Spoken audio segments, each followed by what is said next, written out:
प्रस्ताव के पक्ष में 47 मत प्राप्त हुए। प्रस्ताव के विपक्ष में 29 मत प्राप्त हुए। इस प्रकार ये सभा वर्तमान मंत्रिपरिषद में विश्वास प्रकट करती है कि प्रस्ताव पारित हुआ। जोहार। पांचवा झारखंड विधानसभा के 2 दिवसीय 14वें सत्र के आज पहला बैठक रहे। इस सत्र के आज के बैठक में नवनियुक्त माननीय मुख्यमंत्री श्री चंपई सोरेन द्वारा सदन में आपन विश्वास मत हासिल करल थी। हम आपन दर्शकों के बतवे चाह हिये कि पांचवी झारखंड विधानसभा के 14वां सत्र माने बजट सत्र दिनांक 9 फरवरी से प्रारंभ होवे वाला रहे, लेकिन माननीय सदस्य श्री हेमंत सोरेन द्वारा दिनांक 31 जनवरी 2024 के मुख्यमंत्री पद से इस्तीफा दिए जाए और श्री चंपई सोरेन के मुख्यमंत्री के पद पर नियुक्ति होवे के बाद उनकर आपन बहुमत साबित करवे के निमित्त उक्त बजट सत्र आयोजित करवे संबंधी आदेश के विखंडित करते हुए ई विशेष सत्र के आयोजन करल थी। सभा के कार्यवाही के शुरुआत में माननीय अध्यक्ष द्वारा माननीय राज्यपाल के संदेश के पढ़ल और इकर बाद राज्यपाल द्वारा भारत के संविधान के अनुच्छेद 176(1) के अधीन सदन में आपन अभिभाषण दियल थी। माननीय राज्यपाल महोदय से निम्नलिखित आशय का संदेश मुझे प्राप्त हुआ है। मैं यानी राज्यपाल श्री CP राधाकृष्णन, झारखंड का राज्यपाल है, तद्वारा झारखंड विधानसभा को दिनांक 5 फरवरी 2024 को 11 बजे पूर्वाह्न में संबोधित करना चाहता हूं और इस हेतु झारखंड विधानसभा के समावेश में रांची में सदस्यों की उपस्थिति चाहता हूं।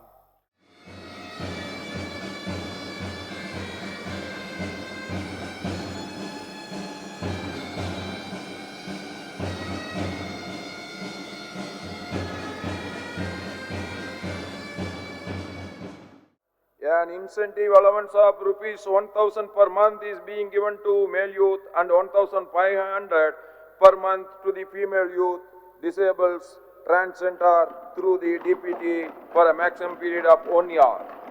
I hope that all the honorable members will maintain. Madam, listen.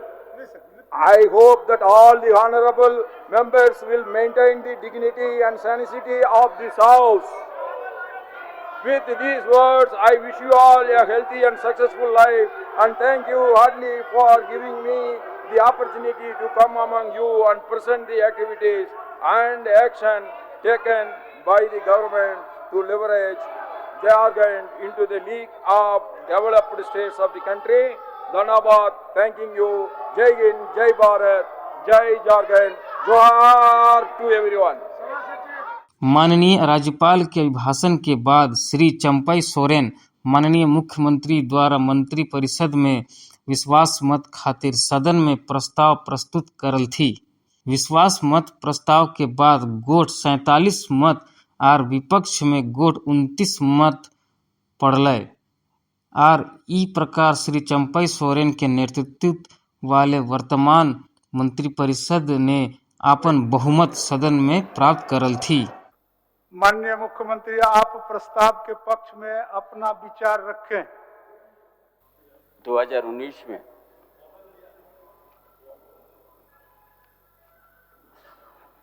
Hemant Soren के नेतृत्व में जो नदास को प्राप्त किया गया था, क्यों इतना धनी प्रदेश में रहते हुए यहाँ का आदिवासी मूलवासी बदन में कपड़ा नहीं आए,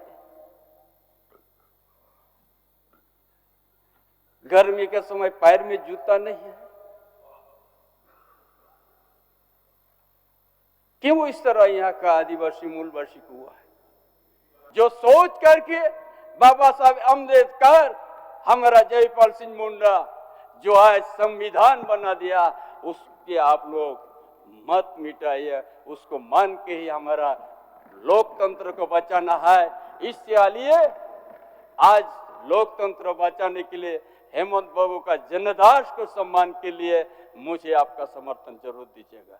मुख्यमंत्री के विश्वास मत प्रस्ताव पर चर्चा में माननीय सदस्य श्री हेमंत सोरेन, नेता प्रतिपक्ष श्री अमर कुमार बावरी, माननीय मंत्री श्री आलमगीर आलम, माननीय सदस्य सुदेश कुमार महतो, श्री प्रदीप यादव, श्री विनोद कुमार सिंह और श्री गेलेन जोसेफ गिलिस्टीन द्वारा भाग लियल गेले। अंत में माननीय मुख्यमंत्री द्वारा चर्चा के उत्तर दियल गेले।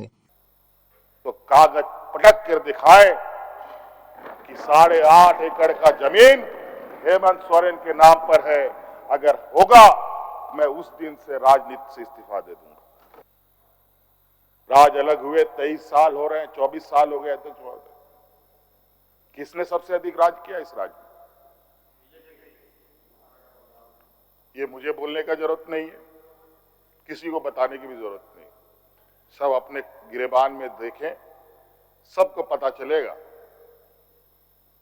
कौन कहां बैठा, किसने क्या काम किया। घोटाले इनको 2024 से ही नजर आ रहे हैं। 4 साल में ही जो सरकार चले गई, त्यागपत्र दिया, किसी ने बर्खास्त नहीं किया, प्रेसिडेंशियल रूल नहीं लगाया, राष्ट्रपति शासन नहीं लगाया। और जो सरकार गई हेमंत दा की, वो भ्रष्टाचार के संगीन आरोपों के कारण गई है, ये आपको मालूम होना चाहिए।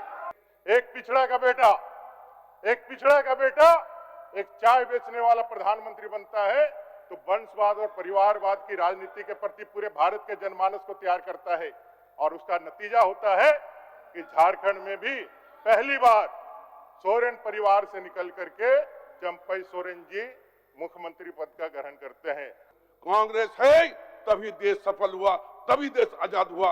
ये कांग्रेस ही किया है। और 70 साल तक आज जो भी चीज है कांग्रेस ने बनाकर छोड़ा है, उस पर आप चलते हैं। चाहे ट्रेन हो, चाहे रेल हो, चाहे हवाई जहाज हो, सारे चीज आप लोग करते हैं। चाहे बड़ी यूनिवर्सिटी हो, चाहे बड़ी टेक्नोलॉजी सेंटर हो, चाहे हॉस्पिटल हो, सारी कांग्रेस की बनाई हुई है। कांग्रेस ने देने की काम किया है और भारतीय जनता पार्टी बेचने की काम किया है।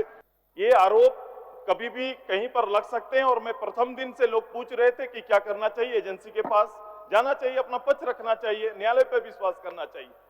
देश के प्रधानमंत्री भी एजेंसी के सामने 12-12 घंटा रहे हैं, ऐसा थोड़ी है कि नहीं रहे हैं। एक बार नहीं 2 बार तक उनको एजेंसी के सामने जाना पड़ा, अपना पक्ष रखना पड़ा।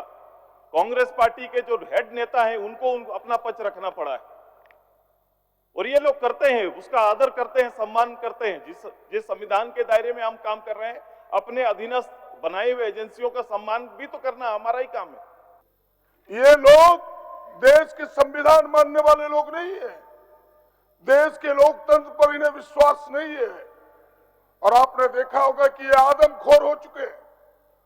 और कोई शेर जब आदमखोर हो जाए अध्यक्ष महोदय, किसी के मुंह में आदमी का खून लग जाए तो वो आदमी खोजता है।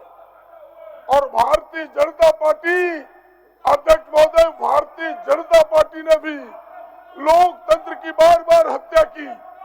कर्नाटक में हत्या किया, महाराष्ट्र में हत्या किया, अभी बिहार में हत्या की है इन्होंने। और यहाँ भी बहुमत की सरकार की इन्होंने हत्या करना चाहिए, लेकिन इनके गले का फांस बन गया।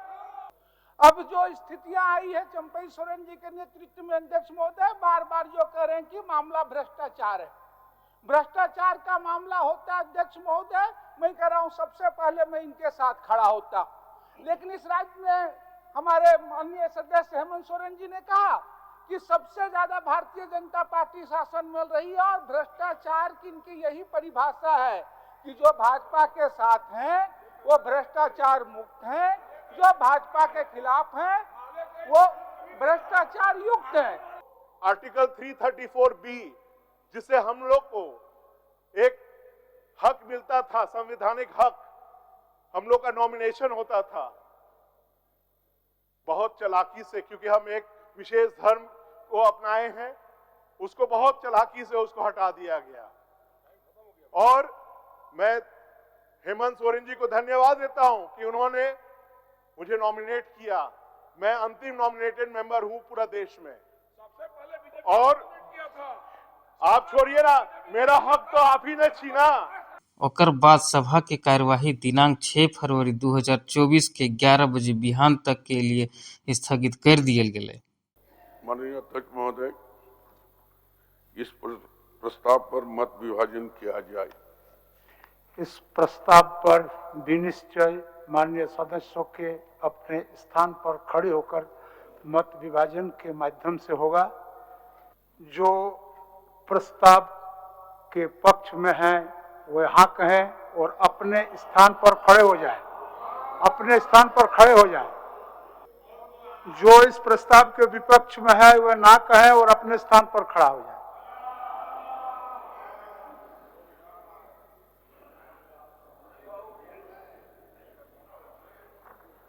प्रस्ताव के पक्ष में 47 मत प्राप्त हुए। प्रस्ताव के विपक्ष में 29 मत प्राप्त हुए। इस प्रकार ये सभा वर्तमान मंत्री परिषद में विश्वास प्रकट करती है कि प्रस्ताव पारित हुआ। माननीय सदस्यगण, सभा की कार्यवाही मंगलवार दिनांक 6 फरवरी 2024 के 11 बजे पूर्वाह्न तक के लिए स्थगित की जाती है।